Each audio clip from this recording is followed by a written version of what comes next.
This is a frequently asked question. When we are calculating the standard deviation, we have one formula for the population. So this is for the population. So that is when we measure everyone. And this is for sample, where we just take a subset of the possible measurements. Okay, so this is the sum of squares, all the deviations from the mean for all data points, divided by the size of the population. And here, well, we always have the same thing, except we divide by little n is the number of measurements in the sample minus 1. And it's always the question, why n minus 1? So the first thing is that since we only have a sample, we actually don't know the real value for the standard deviation. Of course, we also don't know the real value for the mean. And it's very important, we don't want to overestimate that. See, if we divide by a smaller number, actually we get something bigger. That's the idea. We don't want to overestimate that.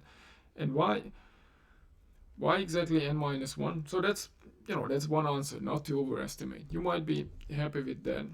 But if you need more justification, then think about it that, again, this is just an estimate based on a sample.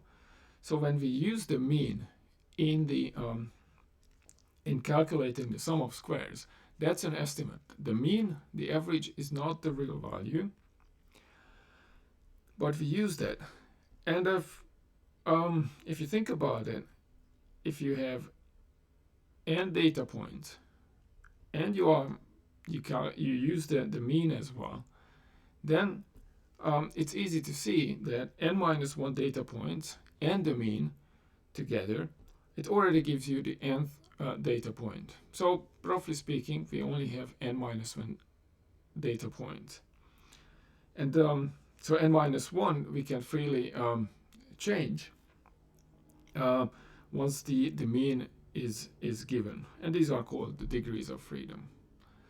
Again, for population, we know everything. We do the right thing, divide by the number of measurements, the total number of measurements. But if we have a sample, we divide by the number of measurements in the sample minus 1. Main reason not to overestimate.